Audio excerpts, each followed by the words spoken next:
Bom, antes de tudo eu gostaria de agradecer a presença de todos, todas e outros. Como vocês sabem, é padrão desse canal ah, fazer de maneira mais breve e resumida possível uma síntese dos conteúdos que eu me proponho a apresentar. No vídeo de hoje eu quero falar sobre um artigo que eu estou produzindo que é sobre a literatura intimista, a literatura inconfessional, que é uma literatura mais voltada para o interior e para uma construção assim quase que bibliográfica do autor e que é construída por ele mesmo. Esse artigo que eu estou compondo, ele é uma obra, é um artigo que se propõe a tratar de obras específicas de Franz Kafka e Agostinho de Hipona. Ao que se refere a Franz Kafka, Carta ao Pai, que é uma carta que ele escreveu ao pai sobre uma resposta acerca do porquê que ele tinha medo do pai, e sobre Agostinho de Hipona, é a própria obra-prima Confissões, não O Lar de Deus ou outras obras. E sobre o teor desse artigo, eu tento, de certa forma, sintetizar o que é a literatura confessional, o que ela abarca dentro da sua alçada, qual é o objetivo de uma literatura que se busque fazer de maneira intimista. Isso é, para quem já leu Clarice Lispector, pode ser muito mais claro, ou seja, mais rápido de se absorver a ideia do que é essa literatura confessional. E a literatura intimista, que é essa coisa do, para Clarice, o fluxo de pensamento, a composição constante de uma escrita que vai se desenvolvendo por si mesma e que toma uma alçada, que dá-se a ideia de que não há clareza, mas existe uma síntese por trás daquela construção, existe um motivo. Nesse artigo que eu estou compondo agora, que é uma análise acerca dessas duas obras e o que é a literatura confessional, eu me apoio numa bibliografia básica, bem resumida, assim, sem a pretensão de me aprofundar numa pesquisa que seja exaustiva ou que traga algum fruto realmente, não é mesmo nem monetário, mas, enfim.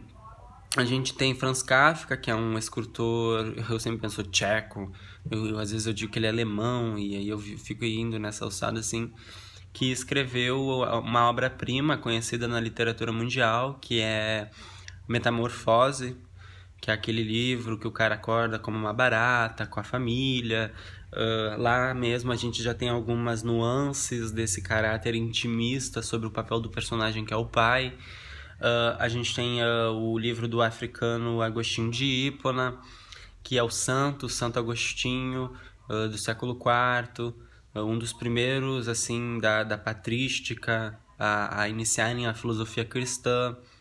Ele escreveu o livro Confissões, em que ele conta a história de vida dele, o processo dele de canonização, não, o processo dele de batismo, como que foi o processo com os maniqueus, que são aqueles caras que veem duas realidades metafísicas. Agostinho de Hipona, ele é muito importante na filosofia porque ele aborda algumas questões que até então haviam sido apenas tateadas e ele aborda outras que nem haviam sido, de certa forma, exercitadas, como a origem do mal, se Deus é o criador de tudo, por que o mal não provém dele. Em Confissões ele conta a história de vida dele, conta da infância, do fruto do pecado. É muito peculiar que ele conta uma passagem em que ele rouba algumas frutas, eu creio que são maçãs, mas ele não pega a maçã pela maçã. Ele não vai ao objeto pelo desejo do objeto, mas pelo desejo em si. E aí ele conta: Ah, pai, pequei contra ti porque desejei o pecado, que era o roubo, o furto. E é muito peculiar porque esse ponto assim do roubar a maçã com os outros amigos marca muito Agostinho de Hipona. E enquanto a gente vai fazendo a leitura das suas confissões, que são confissões, que é o ato de confessar-se a Deus, e que ele faz na literatura, que é uma coisa mais singular, porque raramente vemos uma produção bibliográfica que não seja de cunho, agora na atualidade, acadêmico ou reducionista. E a gente toma assim um aprendizado com as suas confissões, com os seus processos íntimos, com a sua naturalização dos seus relatos de vida, que acabam de certa forma trazendo aprendizados para aquele que lê. Diferente Franz Kafka, que na carta ao pai ele está se direcionando diretamente a um personagem que faz parte da sua família, e as suas confissões, semelhantes às confissões de Agostinho, são, de certa forma, um relato e um desabafo profundo acerca do papel que o seu pai exerceu na sua formação.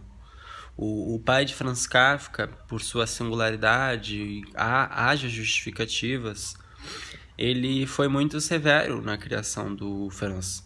E ele cresceu se sentindo muito fraco. Ele sente que ele foi consumido pelo pai.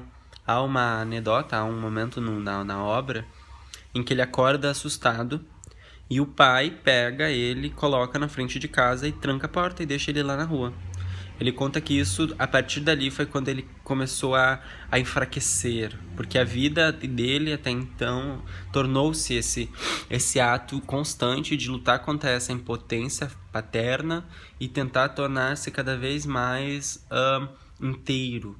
Ele conta os fracassos do casamento dele, ele conta a relação com os irmãos, com os sobrinhos, como que foi assim a abertura dele para a literatura, como que o pai enxergou esse processo.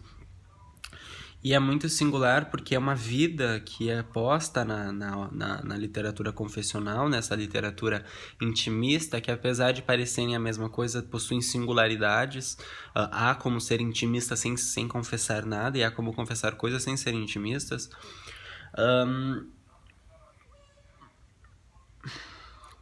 É. Ainda estou produzindo esse artigo e, de certa forma, essa é mais ou menos uma síntese do conteúdo. Eu vou deixar, talvez, se ele já estiver pronto aí nos comentários.